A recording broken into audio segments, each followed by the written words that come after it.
जय हिंद दोस्तों। तो आज हम लोग शुरू करने जा रहे हैं प्राचीन भारत का इतिहास। तो इस पूरे सीरीज में हम लोग पूरा हिस्ट्री का कंप्लीट सिलेबस कवर करेंगे और यह सिलेबस जो कवर करेंगे इसमें आपको नोट्स भी मिलेगा, स्टडी मटेरियल भी मिलेगा, पीडीएफ भी मिलेगा। साथ ही साथ प्रीवियस ईयर में पिछले साल जो महत्वपूर्ण एग्जाम में पूछे गए सारे क्वेश्चंस का हम लोग डिस्कशन भी करेंगे। तो आप चाहे जिस भी एग्जाम का तैयारी कर रहे हो, आप चाहे यूपीएससी का तैयारी कर रहे हो, आप चाहे बीपीएससी की तैयारी कर रहे हो, चाहे आप एसएससी की तैयारी कर रहे हो, बैंकिंग, रेलवे, चाहे जिस किसी भी प्लेटफॉर्म पे और जिस किसी भी एग्जाम का आप तैयारी कर रहे हो, सारे एग्जाम्स के लिए ये जो हिस्ट्री का जो हम लोग कोर्स कवर करने जा रहे हैं वह सारे एग्जाम के सिलेबस को कवर करेगा। और साथ ही साथ यह इतने सरल तरीके से आपको बताया जाएगा कि आपको सिर्फ और सिर्फ सुनना है। आपको इसके लिए कोई भी ज्यादा विशेष मेहनत करने की आवश्यकता नहीं है। आपको एक छोटा सा काम करना है कि वीडियो को पूरा अच्छे तरह से, इस वीडियो लेक्चर को पूरा अच्छे तरह से देखना है, सीखना है और समझना है। बस इतना ही करना है, आपके लिए इतना ही टास्क है। तो चलिए आज से हम लोग क्या कर रहे हैं, हिस्ट्री का जो टॉपिक्स है उसको वन बाय वन डिस्कस करते हुए क्या करेंगे, समझेंगे, सीखेंगे और आगे बढ़ेंगे और अपनी सफलता को प्राप्त करेंगे। तो इस पूरे हिस्ट्री के क्लास को देखने के बाद, पूरे हिस्ट्री का जो कोर्स हम लोग मटेरियल तैयार किए हैं उसके बाद आपको कहीं और पढ़ने की आवश्यकता नहीं होगी और ज्यादा से ज्यादा चांस है कि सारे क्वेश्चंस जो है हमारा यहीं से कवर हो जाएगा। ठीक है, तो जितने भी हम लोग स्टडी मटेरियल है वो हमारी वेबसाइट ज्ञानतु.com पे अवेलेबल होगा। जितना भी कोर्स मटेरियल है वो सारा का सारा हमारा कहां अवेलेबल होगा, ज्ञानतु.com पे। क्या करना है आपको, ज्ञानतु.com पे जाना है और आपको ये सारा का सारा कोर्स मटेरियल यहाँ पे अवेलेबल मिल जाएगा आपको। ठीक है, तो चलिए शुरू करते हैं। तो सबसे पहली बात है कि जो इतिहास है, विशेष करके भारत का जो इतिहास है उसको तीन कालखंडों में क्या किया गया, तीन भागों में डिवाइड किया गया है। पहला प्राचीन भारत का इतिहास, दूसरा मध्यकालीन भारत और तीसरा आधुनिक भारत। तो तीनों को हम लोग क्या करेंगे, अच्छे से पढ़ेंगे। तो पहला जो होता है प्राचीन भारत, आज हम लोग क्या करने जा रहे हैं, प्राचीन भारत यानी एंशिएंट हिस्ट्री ऑफ इंडिया को कवर करेंगे। एंशिएंट हिस्ट्री ऑफ इंडिया को कवर करेंगे। फिर हम लोग किसको कवर करेंगे, मध्यकालीन भारत। फिर क्या हम लोग कवर करेंगे, मध्यकालीन भारत को। और उसके बाद फिर किसको कवर करेंगे, आधुनिक भारत को। ठीक है, समझ में आ रहा है। चलिए, तो पहला एंशिएंट हो गया, फिर मध्यकालीन भारत, फिर आधुनिक भारत। और इसी के साथ हम लोग क्या करेंगे, पूरा हिस्ट्री का कंप्लीट सिलेबस का क्वेश्चन आंसर, प्रैक्टिस सेट सब हम लोग इस पूरे सीरीज में कराते रहेंगे। ठीक है, तो आपको हार नहीं मानना है, आपको पूरा हिम्मत रखना है और पूरा जोश लगन के साथ इसके साथ आगे बढ़ना है और परीक्षा में क्या करना है, सफलता प्राप्त करना है। तो चलिए, प्राचीन भारत का जो इतिहास है वो बहुत ही क्या है, गौरवशाली है। और इस युग में, इस युग का जो है ज्यादातर रिकॉर्ड जो है लिखित में अवेलेबल नहीं है। प्रागैतिहासिक काल का मुख्य उद्देश्य जो है हम लोग स्टडी करने का, उस समय की समाज की विविधता और मानव जीवन के विभिन्न पहलुओं को हम लोग समझने के लिए क्या करते हैं, एंशिएंट हिस्ट्री, प्राचीन भारत का इतिहास पढ़ते हैं। तो समझिए, इस युग में जो प्राचीन भारत का इतिहास का जो टाइम है, जो टाइम पीरियड्स है, उस युग में क्या है कि मनुष्य क्या करता था, पत्थर, हड्डी या लकड़ी का औजार या उसका इस्तेमाल करता था और भूकंप एवं जो जलवायु से रिलेटेड जो भी व्यवधान या जो भी आपदा थी उसको झेलते हुए इसको अपने संघर्ष करता था और अपने जीवन की रक्षा करता था। धीरे धीरे क्या हुआ कि उसके उपकरणों में, धीरे धीरे उसके उपकरण क्या होते गए, नुकीले होते गए, धारदार होते गए और उसका क्या हो गया, उसके बाद आग का आविष्कार हुआ, पहिए का आविष्कार हुआ, फिर मानव की छोटी छोटी बस्तियों का निर्माण हुआ और मानव एक सभ्य तरीके से जीवन यापन करने लगा। ठीक है, खेती का विकास हुआ और मुख्य मुख्य फसलों का क्या करने लगा, वो उगाने लगा और खेती में प्रयुक्त होने वाले औजारों का भी उसने इस्तेमाल करना सीख लिया। ठीक है, तो चलिए आगे हम लोग देखते हैं कि जो आदि मानव जो है वो फिर क्या हुआ कि आदि मानव का कर्मिक क्या हो गया, आदि मानव का कर्मिक विकास होता चला गया। जैसे देखिए पहले कुछ ऐसा दिखते थे, फिर उसमें जो विकास हुआ तो कुछ ऐसा दिखे, फिर इसकी में कर्मिक जो सतत विकास होता रहा, जो मानव क्या अपने क्या हो गया कि अपने आप को प्रकृति ने क्या किया, इसको ढालना सिखाया और उसके आदि मानव को क्या हुआ कि आदि मानव डेवलप होता हुआ क्या हो गया, आज का जो मानव है, जो हम लोग हैं, जो हम लोग आज के जनरेशन के जो मानव हैं, जिसको आधुनिक मानव बोलते हैं, उसको हम लोग किससे कोरिलेट करते हैं, होमोसेपियंस। होमोसेपियंस, होमोसेपियंस का मतलब क्या हुआ कि चतुर मानव, क्या बोल सकते हैं होमोसेपियंस को, चतुर मानव। तो इसको समझेंगे कि जो पुराने होमोसेपियंस थे, जो होमोसेपियंस थे, वो उनका आगमन भारत में कैसे हुआ, उनका आगमन भारत में कहां से हुआ। तो सबसे पहले समझते हैं कि भारत जो है, भारत में होमोसेपियंस का जो आगमन हुआ, जो मानव का सतत विकास होते हुए क्या हो गया, आज के मानव को हम लोग क्या बोलते हैं, होमोसेपियंस। तो होमोसेपियंस सबसे पहले क्या हुए, साउथ अफ्रीका यानी दक्षिण अफ्रीका के रीजन में पाए गए। ठीक है, दक्षिण अफ्रीका के रीजन से होते हुए, जैसे यहाँ पे देखिएगा दक्षिण अफ्रीका के रीजन से होते हुए कहाँ आए, ये साउथ इंडिया में आए। साउथ इंडिया में सबसे पहले क्या हुए कि दक्षिण भारत में इनका उद्भव हुआ। सबसे पहले क्या हुआ कि दक्षिण भारत में कहाँ सबसे पहले आए, साउथ इंडिया में।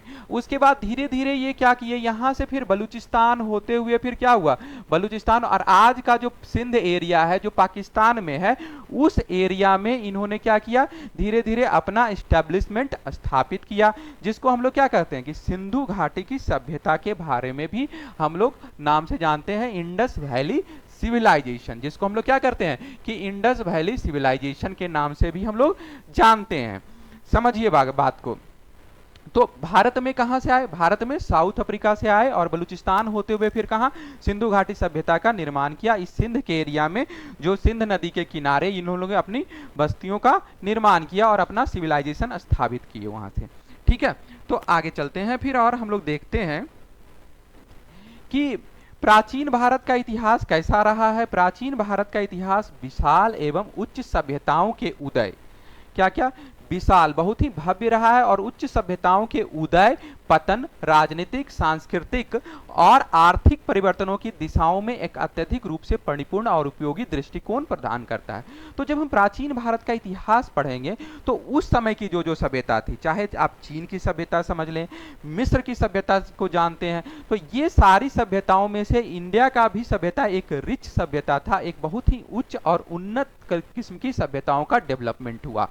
और ये प्राचीन भारत की जो सभ्यता है वो विश्व की सबसे प्राचीन और समृद्ध सभ्यता में से एक मानी जाती है। इस इतिहास में भारतीय सभ्यता के विकास, उसकी जीवन शैली, संस्कृति, धार्मिक आदि कार्य, विज्ञान तथा तकनीकी प्रगति की जानकारी भी शामिल है। समझिएगा कि उस समय की जो स्टडी करते हैं हम लोग, प्राचीन भारत का इतिहास जब हम लोग पढ़ते हैं तो उस समय के जीवन शैली, संस्कृति और उस समय का जो टेक्नोलॉजी और तकनीक था, साइंस एंड टेक्नोलॉजी जो था, उसके भी बारे में हम लोग क्या करते हैं, डिस्कस करते हैं, जानने का मौका मिलता है। ठीक है, तो आगे चलते हैं और हम लोग देखते हैं कि प्रागैतिहासिक प्राचीन भारत के काल को, प्राचीन भारत के इतिहास काल के कालखंडों को हम लोग फिर आगे तीन भाग में डिवाइड करते हैं। प्राचीन भारत का इतिहास को फिर क्या करते हैं, तीन भाग में डिवाइड कर देते हैं। पहला है प्रागैतिहासिक काल, दूसरा है क्या, आदि प्रागैतिहासिक काल, और तीसरा है ऐतिहासिक काल। समझते हैं, प्रागैतिहासिक काल, फिर क्या है आदि प्रागैतिहासिक काल, और फिर है हमारा ऐतिहासिक काल। यानी प्रागैतिहासिक काल pre historic period, pre historic period, proto historic period और हिस्टोरिक पीरियड। ठीक है, तो एक एक करके समझते हैं कि प्रागैतिहासिक काल किसको बोलते हैं, आदि प्रागैतिहासिक काल किसको बोलते हैं और ऐतिहासिक काल किसको बोलते हैं। तो समझिएगा, pre historic period, pre historic period मतलब कि जिस समय कोई लिखित साक्ष्य नहीं था, पुरातत्वों की मदद से जानकारी मिलती है। दो पॉइंट आता है यहाँ पे कि प्रागैतिहासिक काल ऐसा काल था जिसके बारे में हमें लिखित जानकारी नहीं मिलती है। यानी मनुष्य उस समय क्या था, मनुष्य को उस समय लिपि का ज्ञान नहीं था, उस समय लिखना नहीं सीख पाए थे मनुष्य, जो उस समय के मनुष्य थे। तो हमें पुरातत्वों की मदद से जानकारी मिलती है। पुरातत्व मतलब जमीन के अंदर से जब खनन हुआ, उत्खनन हुआ, इतिहासकारों ने जब खनन किया तो उनके जमीन के अंदर से कुछ पुरातत्व मिले, अभिलेख मिले, शिला मिले, जिसके बारे में कुछ उस समय जो औजार का इस्तेमाल करते थे वो सारा चीज मिला। तो उसके हिसाब से उसको हम लोग क्या बोलते हैं, पुरातत्व बोलते हैं। और पुरातत्वों की मदद से ही उस समय के जीवन काल, उस समय की सभ्यता संस्कृति कैसी रही होगी उसके बारे में हमको क्या मिलता है, जानकारी मिलता है। किस समय की जानकारी, प्रागैतिहासिक काल की समय के बारे में जानकारी, प्री हिस्टोरिक पीरियड के बारे में जब जानकारी हमें कहां से मिलती है, उसी पुरातत्वों से मिलती है। फिर आगे चलते हैं proto historic period. Proto historic period में क्या है कि लिखित साक्ष्य तो अवेलेबल है, लिखित लिपि लिखना ये लोग सीख चुके थे। प्री हिस्टोरिक प्रागैतिहासिक, जो आदि प्रागैतिहासिक या प्रासंगिक प्रागैतिहासिक काल के लोग हैं वो लिखना तो सीख चुके थे, लेकिन अभी के मानव जैसे हम लोग हैं, हम लोग उस लिपि को डिकोड नहीं कर पाए हैं, हम लोग उस लिपि को समझ नहीं पाए हैं। तो समझिए कि ये इस समय भी क्या है, इस समय भी हम लोगों को क्या है कि पुरातत्व पे ही निर्भर करना पड़ रहा है कि लिपि तो है लेकिन इंसान, आज का इंसान जो मॉडर्न ह्यूमन है वो इसको लिखना, उसको डिकोड करना नहीं संभव हो पाया है। तो आज भी क्या है कि उसके बारे में जानकारी जो हमको मिल रही है वो पुरातत्वों से ही मिल रही है। आगे चलते हैं। आगे जो है मतलब इस समय साहित्यिक तो हो गया है, साहित्य भी आ गया है, लेकिन उसको डिकोड करना हमको मुश्किल है। ऐतिहासिक काल, हिस्टोरिक पीरियड समझते हैं। हिस्टोरिक पीरियड में साहित्यिक और पुरातात्विक दोनों चीज, और ऐसा साहित्य मिल मतलब कि साहित्यिक जिसको कि हम लोग डिकोड कर चुके हैं, जिसको हम लोग पढ़ सकते हैं, साहित्यिक और पुरातात्विक दोनों के हेल्प से हमको ऐतिहासिक काल के बारे में जानकारी मिलती है। दोनों के बारे में क्या होता है कि जानकारी यहाँ पे मिलता है, यानी मनुष्य लिखना पढ़ना सब चीज करना सीख चुका था और एक अच्छा रिच कल्चर और एक अच्छा सभ्यता बना चुका था। तो इसके बारे में जो सबसे पहला अभिलेख क्या मिलता है जिसको पढ़ सकते हैं, अशोक का अभिलेख है। चलिए अशोक का शिलालेख। तो साहित्यिक और पुरातात्विक दोनों जानकारियां हमें क्या मिलती है, ऐतिहासिक काल से मिलती है। चलिए फिर आगे बढ़ते हैं और आगे देखते क्या है कि प्राग ऐतिहासिक काल को फिर हम लोग क्या करते हैं, तीन भागों में बांटते हैं। पूरा पाषाण काल, मध्य पाषाण काल और नव पाषाण काल। नव पाषाण काल को क्या बोल रहे हैं, नियोलिथिक पीरियड। नियोलिथिक पीरियड नव पाषाण काल, मध्य पाषाण को मेसोलिथिक पीरियड और पूरा पाषाण को पैलेलियोलिथिक पीरियड बोलते हैं। पैलेलिथिक पीरियड में क्या हुआ कि शिकारी और खाद्य संग्राहक था। मनुष्य कैसा था, पूरा पाषाण काल में मनुष्य शिकारी था, शिकार करता था, और खाद्य संग्राहक था। खाद्य संग्राहक मतलब कि खाद्य को, जो आसपास में नेचुरल रिसोर्सेज थे, जो उस समय के अवेलेबल पेड़ पौधे, जहां से भी इनको खाद्य सोर्स मिल जाता था, उसको ये लोग इकट्ठा करके खाते थे, चाहे शिकार करके खाते थे। आग का आविष्कार हो चुका था पूरा पाषाण काल में। क्या हो गया था, आग से परिचय हो गए थे, परिचय था इनका। और पाषाण उपकरण यानी पत्थरों से बने हुए उपकरणों का ये क्या करते थे, इस्तेमाल करते थे। किस समय, पूरा पाषाण काल में शिकारी एवं खाद्य संग्राहक थे, आग से परिचय हो गया था, पाषाण उपकरण यानी पत्थरों से बने हुए औजारों का इस्तेमाल करते थे, ये अपने हथियार के जैसा इसका उपयोग करते थे। मध्य पाषाण काल में पशुपालन की शुरुआत हो चुकी है। और कमेंट करके हमें बताइए कि पशुपालन की जो शुरुआत हुई थी तो मनुष्य सबसे पहले किसको पालतू बनाया था, कौन सा ऐसा जानवर था जिसको मनुष्य ने सबसे पहले पालतू बनाना सीखा या पालतू बनाया था। ठीक है, तो मध्य पाषाण में क्या हो गया, पशुपालन का शुरुआत हो गया और अंत्येष्टि कार्यक्रम भी इन लोगों ने करना शुरू कर दिया था। तो अंत्येष्टि कार्यक्रम में हम लोग देखते हैं कि कहीं कहीं क्या है कि इसको दफनाने की परंपरा थी, कहीं कहीं क्या होता था कि शव को ये लोग बाहर छोड़ देते थे खुले में, और जब उसको भक्षण कर लेते थे, जंगली जानवर उसका मांस खा जाते थे, तो हड्डियों को दफनाने की परंपरा थी। और तीसरा जो है कि दाह संस्कार यानी अग्नि से भी जला करके भी अंत्येष्टि कार्यक्रम किया जाता था। तो ये तीन अप्रोच उस समय डेवलप हो चुका था। मध्य पाषाण काल में पशुपालन का शुरुआत हो चुका है, मध्य पाषाण काल में क्या हुआ, अंत्येष्टि कार्यक्रम भी शुरू हो चुका था। साथ ही साथ यह भी देखते हैं कि नव पाषाण काल में सबसे पहला, और उसके क्रमिक विकास के बाद फिर क्या आया, नव पाषाण काल आया। नव पाषाण काल में नियोलिथिक पीरियड में चाक का आविष्कार हो चुका था। चाक का आविष्कार बोले तो पहिया, पहिया का आविष्कार ये लोग करना सीख चुके थे और मिट्टी के बर्तन भी बनने शुरू हो गए थे। नवपाषाण काल में मिट्टी के बर्तन भी बनने शुरू हो गए थे। चावल, गेहूं, कपास, रागी और जौ का क्या किया था, इन लोगों ने कृषि करना शुरू कर दिया था।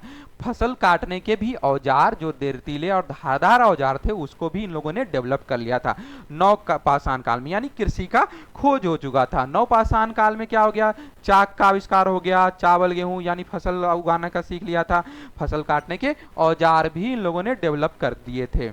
चलिए, ये तो हो गया हमारा ये सारा पीरियड प्रागैतिहासिक काल का टाइम ड्यूरेशन, जिसको हम लोग 3 भाग में बांटते हैं, पुरापाषाण काल, मध्यपाषाण काल और नवपाषाण काल। इसी के साथ इसमें हम लोगों ने क्या देखा कि किस काल में क्या क्या चीज का इन्वेंशन हो गया और किस काल में क्या क्या चीज ज्यादा इंपॉर्टेंट है।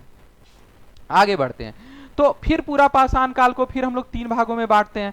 पुरापाषाण काल को 3 भागों में बांटते हैं, निम्न पुरापाषाण काल, मध्य पुरापाषाण काल और उच्च पुरापाषाण काल। तो देखिएगा कि ये जो ईस्वी सन लिखा हुआ है, निम्न पुरापाषाण काल यहां से यहां तक, और मध्य पुरापाषाण ईसा पूर्व 40,000 से 10,000 ईसा पूर्व, और उच्च पुरापाषाण काल 10,000 से 3,000 ईसा पूर्व।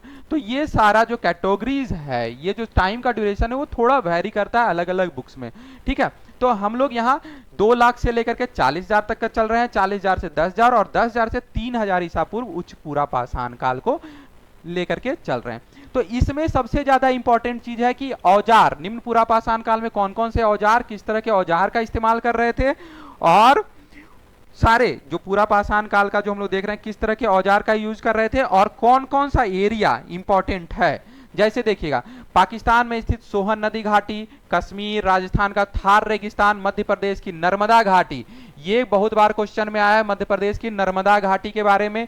और फिर भीमबटेका घाटी में स्थित भीमबटेका, भीमबटेका उत्तर प्रदेश के बेलन घाटी, और तमिलनाडु में पलवरम, और कर्नाटक में इस्लामपुर, कोंडा और कुर्नूल, कुर्नूल। ये सारा जो इंपॉर्टेंट जगह है वो बहुत बार एग्जाम में पूछा गया है कि किस काल से संबंधित है या क्यों इंपॉर्टेंट है, ठीक है। तो भीमबटेका नर्मदा नदी के किनारे स्थित है, क्यों इंपॉर्टेंट है, बेलन घाटी, और फिर कोंडा और कुर्नूल, ये सारा चीज हम लोग आगे डिस्कस करते जाएंगे कि कौन सा एरिया क्यों फेमस हुआ है, ठीक है।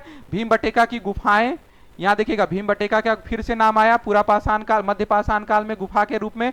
और फिर यहाँ पुष्कर क्षेत्र, थार का रेगिस्तान फिर से है, सिंहभूम, झारखंड का सिंहभूम एवं पलामू। तो जिस एग्जाम का जो तैयारी आप लोग कर रहे होंगे, पर्टिकुलर एग्जाम का तैयारी पर्टिकुलर स्टेट के लिए, तो उसके लिए आपको याद भी रखना होगा। जैसे एमपी का आप लोग देख रहे हैं, तो एमपी में क्या हो जाएगा, नर्मदा नदी, भीमबटेका, जहां की गुफा मिल रहा है, ठीक है। और दूसरा चीज क्या है, जैसे राजस्थान का जो थार का रेगिस्तान झारखंड में है, तो सिंहभूम एवं पलामू इंपॉर्टेंट हो जाएगा। उसी तरह आंध्र प्रदेश में कुर्नूल, रेनीगुंटा और भीमबटेका फिर से आ गया, और बेलन घाटी, ठीक है। उच्च पुरापाषाण काल में फलक और तक्षनी का निर्माण हो चुका था। ये लोग फलक और तक्षनी का ये क्या कर दिए थे, डेवलपमेंट कर दिए थे। और उसके बाद इसमें हस्तकुठार, बिदारनी, खंडक और गंडासा, उसी के साथ क्या हो गया, बेदनी और खुरचनी, ये 3-4 तरह के औजारों का डेवलपमेंट हो चुका था किस समय, पुरापाषाण काल में। और एक सेकंड के लिए आप पॉज करेंगे स्क्रीन को, और इसका क्या कर सकते हैं, आप स्क्रीनशॉट ले सकते हैं, साथ ही साथ इसको क्या करने के लिए हेल्प होगा, रिवीजन करने के लिए, ठीक है। चलिए आगे देखते हैं कि कुछ कुछ इंपॉर्टेंट पॉइंट्स इस प्राचीन भारत के इतिहास में, जो प्रागैतिहासिक काल का जो हम लोग टाइम ड्यूरेशन देख रहे थे, उसमें हम लोग क्या कर रहे हैं, कुछ कुछ इंपॉर्टेंट पॉइंट जो बहुत ही ज्यादा इंपॉर्टेंट है उसको डिस्कस कर लेते हैं। तो सबसे पहले इतिहास किसे कहते हैं, तो जो घटनाएं अतीत में निश्चित काल में या निश्चित रूप से घटा है, मतलब जिसके एविडेंस मिल रहे हैं, जिसके प्रॉपर एविडेंस मिल रहे हैं। जैसे जितने तरह के हथियार मिले जो पत्थर से निर्मित थे या धातु से निर्मित थे या लकड़ियों से निर्मित थे, तो उसका जब क्या किया जाता है, विश्लेषण किया जाता है, तो इससे क्या पता चलता है कि निश्चित रूप से वो घटना घटा होगा, वो ऐसा घटना था जो निश्चित रूप से क्या हुआ होगा, हुआ ही होगा। उसको क्या कहते हैं, इतिहास कहते हैं। जो घटनाएं निश्चित रूप से अतीत काल में घटी होगी उसको हम लोग इतिहास कहते हैं। फिर आगे वन लाइनर टाइप का क्वेश्चन है कि पहिए का आविष्कार नवपाषाण काल में हुआ था। पहिए का आविष्कार कब हुआ था, नवपाषाण काल में। पहिए का आविष्कार कब हुआ था, नवपाषाण काल में। सबसे पहले मनुष्य ने किसको पालतू बनाया था, तो कुत्ते को पालतू बनाया था। सर्वप्रथम किस धातु का प्रयोग हुआ था, तो तांबा धातु का। सर्वप्रथम कौन से धातु का प्रयोग हुआ, तांबा धातु का। कृषि का प्रथम उदाहरण मेहरगढ़ में प्राप्त हुआ। अभी हम लोग मेहरगढ़ का देख रहे थे कि बहुत ज्यादा इंपॉर्टेंट है या नहीं है। तो आ गया क्वेश्चन में कि कृषि का प्रथम उदाहरण कहां से प्राप्त हुआ, मेहरगढ़ में। पूर्वी भारत का प्रमुख नवपाषाणिक काल चिरांद है। चिरांद पूर्वी भारत में, पूर्वी भारत का जब क्वेश्चन आएगा तो सबसे फेमस कौन सा है, चिरांद है। नवदा टोली का उत्खनन एच.डी. सांकलिया ने करवाया था। नवदा टोली का उत्खनन नवदा टोली का उत्खनन किसने करवाया था, एच.डी. सांकलिया ने करवाया था। चलिए फिर आगे बढ़ते हैं और आगे हम लोग क्या देखते हैं कि आगे एक ये बहुत सारा वर्डिंग है, इसमें नहीं जाना है, इतना डिटेलिंग में नहीं जाना है। सिंपल समझना है कि प्राचीन भारत का इतिहास कहां तक, यहां तक मौर्य और गुप्त वंश के ऊपर प्राचीन भारत में पढ़ेंगे, यहां से सतत विकास होते हुए आया। फिर मध्यकालीन का पढ़ेंगे, आफ्टर क्या, आफ्टर गुप्त साम्राज्य, मौर्य साम्राज्य और गुप्ताज के बारे में हम लोग क्या हाथ चलाते हैं, मध्यकालीन भारत। मध्यकालीन भारत में हम लोग मुगल के बारे में पढ़ेंगे और इस काल में किसके बारे में, गुप्ताज, चोल, पाल और राजपूत के बारे में पढ़ेंगे। और उसके बाद क्या करेंगे, मुगल साम्राज्य के बारे में पढ़ेंगे और ब्रिटिश शासनकाल के बारे में पूरा डिटेल में हम लोग क्या करेंगे, पढ़ते चले जाएंगे। तो फिर प्राचीनतम काल में क्या हो गया, प्रागैतिहासिक काल आ गया, सिंधु सभ्यता आ गया, वेदों की अवधारणा, मोहनजोदड़ो जो फेमस है, हड़प्पा और लोथल की सभ्यता को देखेंगे, मोहनजोदड़ो के बारे में डिस्कस करेंगे, वो नेक्स्ट क्लास में करते चले जाएंगे। फिर वैदिक काल में देखेंगे क्या, वेदों का जो निर्माण हुआ और उस समय क्या क्या हुआ, वेद हुआ, उपनिषद हुआ, सूत्र हुआ और वैदांतिक सिद्धांतों के बारे में डिस्कस करेंगे, अध्ययन करेंगे। और उसके बाद फिर मौर्य और गुप्त शासन काल के बारे में समझेंगे और फिर ब्रिटिश शासन काल के बारे में हम लोग पढ़ते चले जाएंगे। ये पूरा का पूरा चीज हम लोग कवर करेंगे। अब चलिए क्वेश्चन आंसर पे हम लोग क्या करते हैं, डिस्कशन करते हैं। चलिए पहला क्वेश्चन है हमारा, पुरा पाषाण काल में आदि मानव के मनोरंजन का साधन क्या था। तो आप बताइए क्या था साधन, क्या साधन हो सकता था। जुआ खेलते थे उस समय, नहीं संगीत था, नहीं घुड़सवारी था, नहीं, तो एक ही बचा शिकार, यानी शिकार करना। आप लोग भी शिकार पे जाते हैं कि नहीं जाते हैं, जाते हैं। तो अब शिकार का तरीका बदल गया। चलिए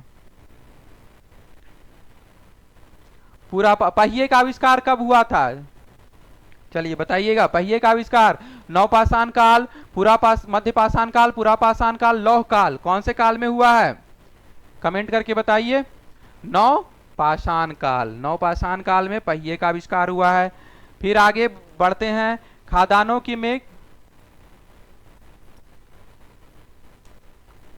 खादानों में कृषि सबसे पहले कब प्रारंभ हुई थी। इसको आप क्या करना है, आपको कमेंट करके बताना है कि खादानों में कृषि सर्वप्रथम कब प्रारंभ हुई थी।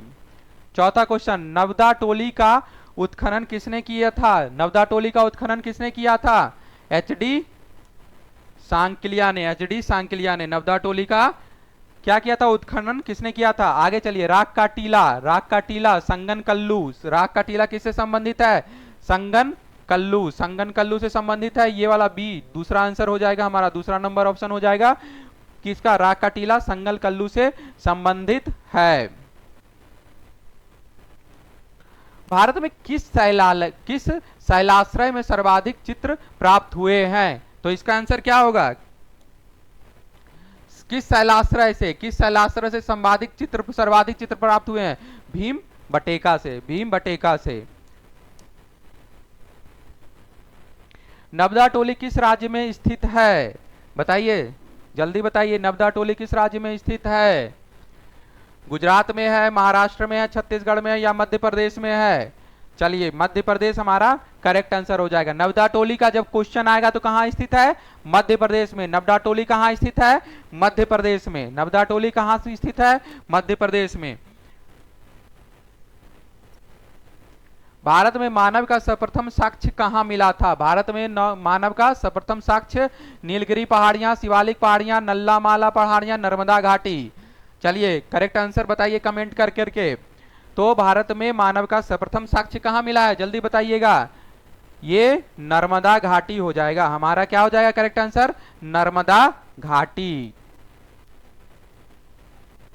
मानव द्वारा सर्वप्रथम प्रयुक्त जो उपयोग में लाया जाने वाला अनाज क्या था, तो जौ हो जाएगा। सर्वप्रथम कौन सा अनाज आया था, जौ का उत्पादन किया था। ठीक है, आगे चलिए, निम्नलिखित में सही सुमेलित करिए। पूरा, अच्छा इसको तो थोड़ा डिटेल में डिस्कस करते हैं। पूरा पाषाण काल में क्या हुआ था, मध्य पाषाण काल में क्या हुआ था, नव पाषाण काल में क्या हुआ था, ताम्र पाषाण काल में क्या हुआ था।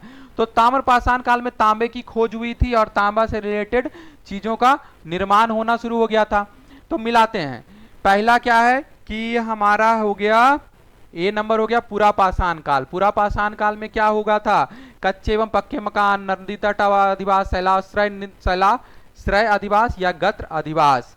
तो पूरा पाषाण काल में क्या हुआ था, शैलाश्रय का अधिवास हो गया था। चलिए फिर आगे देखते हैं, क्या हो गया हमारा मध्य पाषाण काल। मध्य पाषाण काल में क्या हुआ था, नदी तट पे ये लोग रहना शुरू कर दिए थे। मध्य पाषाण काल में नदी तट पे रहना शुरू कर दिए थे। उसके बाद देखते हैं नव पाषाण काल। नव पाषाण काल में क्या हो गया था, गत्र अधिवास, ये वाला हो जाएगा करेक्ट ऑप्शन। डी में देखते हैं ताम्र पाषाण काल में क्या हो गया था, कच्चे पक्के मकान ये लोग बनाना शुरू कर दिए थे। तो इस तरह से हम लोग क्या कर रहे हैं कि 10 का 10 कंप्लीट क्वेश्चन का आंसर हम लोग बना चुके हैं। और अभी बीच में एक क्वेश्चन आपको क्या किए थे, बीच में एक क्वेश्चन हम दिए थे आपको सॉल्व करने के लिए, जिसको कि आपको कमेंट करके बताना था। तीसरा नंबर क्वेश्चन था हमारा, ठीक है। खाद्यान्नों में कृषि सर्वप्रथम कहां से शुरू हुई थी, कहां प्राप्त हुई थी, कि खाद्यान्नों की कृषि सर्वप्रथम कहां प्रारंभ हुई थी, मतलब कि कृषि का कार्य कहां शुरू हुआ था, कब शुरू हुआ था, नवपाषाण काल में, मध्य पाषाण काल में, पूरा पाषाण काल में या प्रोटो ऐतिहासिक काल में। चलिए तो इसका आंसर, करेक्ट आंसर क्या हो गया, नवपाषाण काल। हमारा करेक्ट आंसर क्या हो गया, नवपाषाण काल। तो इस तरह से हम लोग क्या किए, हम लोग आज डिस्कस किए प्राचीन भारत के कुछ टॉपिक्स को हम लोग डिस्कस किए, जिसमें प्राग ऐतिहासिक काल था, और उसके बाद जो इंपॉर्टेंट पॉइंट्स थे उसको भी डिस्कस किए। साथ ही साथ हम लोग जो क्वेश्चंस एग्जाम में आए हैं, प्रीवियस ईयर के एग्जाम्स में आए हैं, उस क्वेश्चन को हम लोग क्या किए, डिस्कस किए डिटेल में। तो आपको अब इतना ही करना है, कमेंट सेक्शन में जाकर के बताना है कि आपको क्या पढ़ना है और इसमें से क्या क्या चीज का आपको नोट्स चाहिए और कितने डिटेल में चाहिए, ये डिस्कस करके ये बताना है। और मैं और मेरी टीम सदा आपके लिए क्या करेगी, तैयार रहेगी, और आपके सारे प्रश्नों का और आपसे रिलेटेड जितनी भी समस्याएं हैं उसको हम लोग क्या करेंगे, कोशिश करेंगे दूर करने का भरपूर प्रयास करेंगे। तो बने रहिए और देखते रहिए, पूरा हिस्ट्री का हम लोग इंटायर सिलेबस सारे एग्जाम्स के लिए हम लोग क्या करने जा रहे हैं, कवर करने जा रहे हैं। तो टेंशन नहीं लेना है, और सिर्फ यहाँ पे आपको लेसन क्या करना है, सुनना है, और हिस्ट्री बिल्कुल ही आसान हो जाएगी। ये जो बोरिंग हिस्ट्री आपको लगता है वो बिल्कुल ही क्या हो जाएगा, आसान हो जाएगा। चलिए तो आज तक के लिए इतना ही, धन्यवाद।